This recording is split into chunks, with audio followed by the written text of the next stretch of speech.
Hi, my name is Robert. This video is designed to give you step-by-step detailed instructions on completing the task at hand. Please read the comments in the About section of this video. It has valuable information and updates. My YouTube channel has a disclaimer video that I encourage you to watch. And please like, share, and subscribe. I hope you found what you're looking for. Thank you very much for watching. In this video, I'm going to be replacing the front struts on this, I believe it's a Volvo 2009 C70. It's a P1 platform. The system is designed a little weak, so the things wear out. I would say relatively quick, especially in this case. This lady has a lot of bad roads that she has to drive on. A couple of things that I want to point out in this job is you don't want to use cheap, inexpensive parts, especially for the strut mount or strut bearing. Those parts wear out and it'll be noisy and uncomfortable. Also, this system has a right and a left strut, so you have to put the left one on the left, the right one on the right. Don't get that mixed up. When you take the struts out of the car, the spindle or knuckle assembly has a what I would call socket for it, and that shock goes down into that. You may need something to help you get that separated. You should take the CV axle loose from the hub so you don't damage that. And when you get that apart, you should clean up the inside of that hole with a wire brush. Maybe lubricate it a little bit with some spray lube. Nothing serious, just something to help you slide the new shock strut assembly into that knuckle or spindle assembly so you don't have a hard time getting that in. The other thing that you need to know is that the strut bearing has a nipple on it that needs to be lined up with the inside of the strut assembly in a straight line to be properly installed. So the video shows all that. I hope you get everything done without any issues. Thanks for watching. These are the tools I needed and used to do the struts on this C70. Safety glasses, gloves, rags, long pry bar, short pry bar be good too. I got a small pry bar there, flat tip screwdriver, 1/2-inch tools, breaking lug nuts loose with the breaker bar. I got a T30 and a T40, 19mm socket, 15mm socket, 13mm socket, ratchet wrench, boxed in wrench, that's a 19. And of course the other box end's a 15. Wire brush, adjustable jaw wrench, a couple of impact sockets, a 19 and a 15. Small sledge or dead blow hammer is good. All your tire change stuff, your jack, your wheel stops, and your jack stands. Strut replacement on this vehicle, spring seats as well. It's driving a little harsh. I set the parking brake, the car's in park. I put wheel stops behind the rear tires on the other side of the car. I jacked the car up. I put a jack stand under there. Before I did that, I broke the lug nuts loose. So now I'm gonna pop the hood and remove the lug nuts. I used 19mm to take the lug nuts off. I pulled the wheel off. Next, I'm going to unplug the ABS sensor.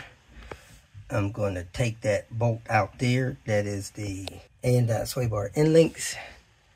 And then I'm going to take that bolt out there. That loosens the axle from the spindle because this has to drop down and away from the car a little bit, and I don't want to damage the axle. That's a 13mm. That's a 15mm. And then I'm going to pull this brake hose out from this bracket on the strut. But let me go grab the strut, make sure I got the correct struts. Look like they've been replaced once with Bilsteins. When you take this bolt out, you turn it out, then you put it in, turn it in about 3 or 4 turns and push the bolt in. Make sure the axle's free from the spindle. Then when you come up here, this ABS sensor has a tab on top of it. You push in that tab. Sometimes you can hear it click, and you massage that connection off of there.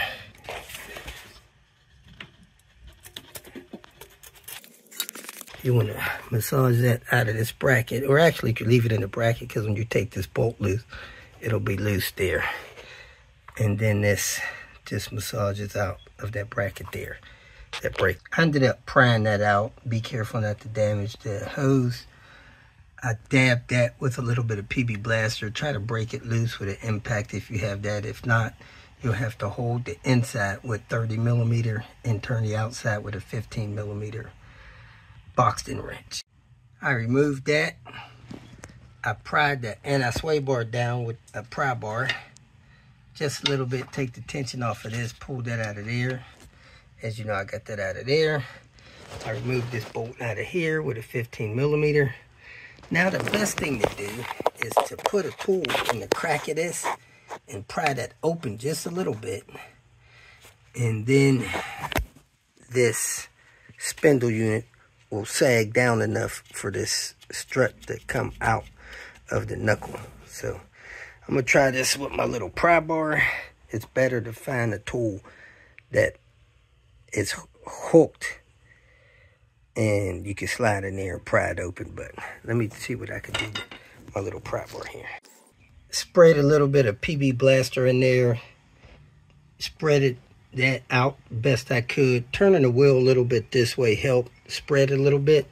I still had to beat it with a hammer. If you got a 3-pound sledge or 2-pound sledge, that'd be good. As you can see, it's coming out. I'm gonna go ahead and finish pounding it the rest of the way out. And it's all the way out, so I'm gonna move the knuckle to the side and take the bolts out the top to get it the rest of the way out. I got 3 bolts there. Remove those 3 13mm bolts.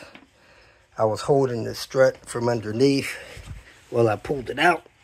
And now I'm gonna get the spring compressor tool and put on there. You can see that video linked in the description area. Then I'm gonna pop this cap off of here with a flat tip screwdriver and take that nut out of there, but not until I see that the spring is loose from the spring seats.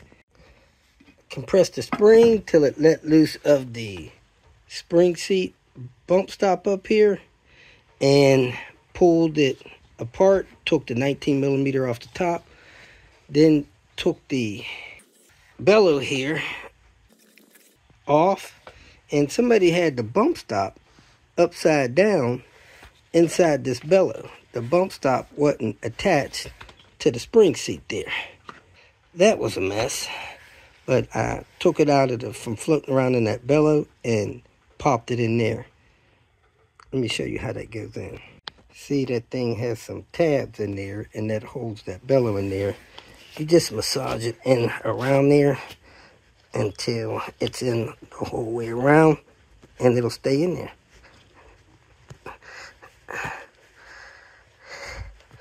If you need to use a screwdriver to pry it in there, you can, but I didn't. I just pushed it in by hand all the way around.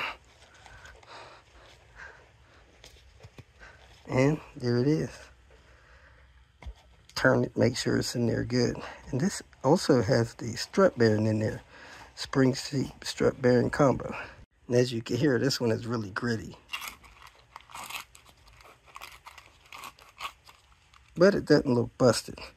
I do need to take this top piece off. That's actually the bearing. Had to pry the strut bearing from the strut mount, and it came apart. Actually, it broke apart because it was so worn out. I had to stick the screwdriver in between there and pry that out of there. So make sure you pry that out of there, and then you'll be able to put this together. Now you can put the new strut in place through the spring.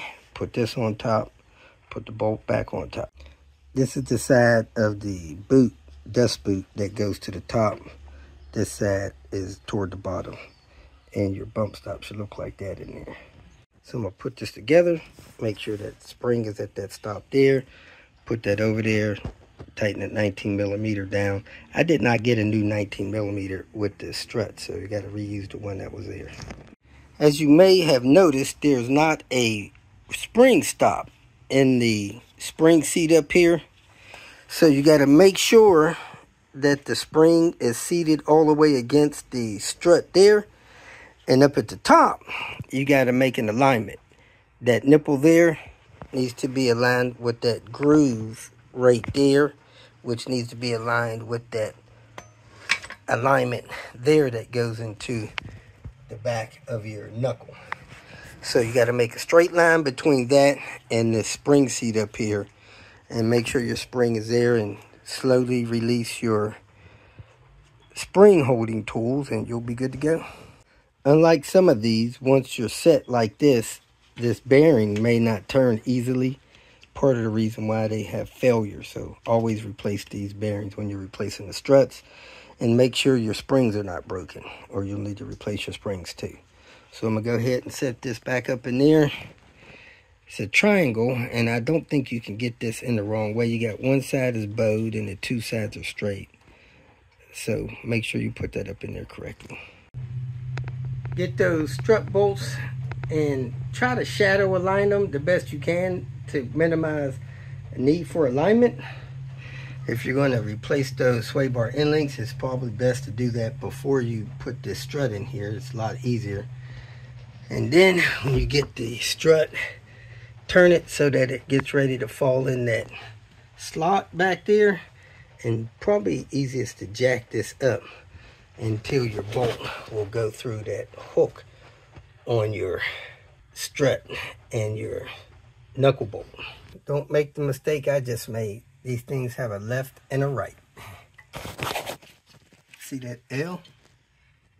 That's for left. So I got to get this back out of here, put it on the left side.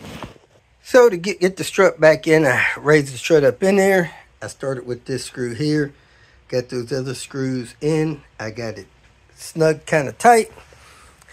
Then I lined up the back of it and turned it so that the knuckle was lined up with the bracket and the back of the strut assembly. Then I pushed the axle in, make sure that went in, and then I grabbed and massaged the knuckle onto the bottom of the strut until I could get that bolt through. I got that bolt through, tighten that down. Now, if for some reason your knuckle is not lined up with the slot, the bracket on the back of the strut, you can just grab a wrench. I used a adjustable jaw wrench. I put it on this tab of the strut, and I moved the strut clockwise or counterclockwise until that bracket was lined up in the slot of the knuckle. If it don't slide up there when you jerk it up, go ahead and put a jack or something under there to jack up the ball joint and massage that bottom of that strut and that knuckle until it's all the way up where you can put that bolt in there. I tightened that bolt to 65 foot-pounds. Can't remember what it's supposed to be. I tightened this one to 45 foot-pounds.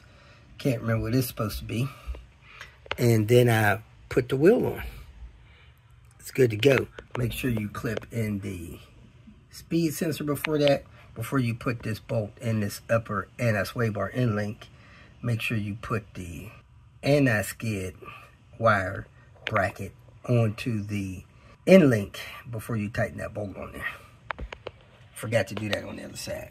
Then I wet the grommet that pushed the brake line into the strut bracket, and it just popped right in.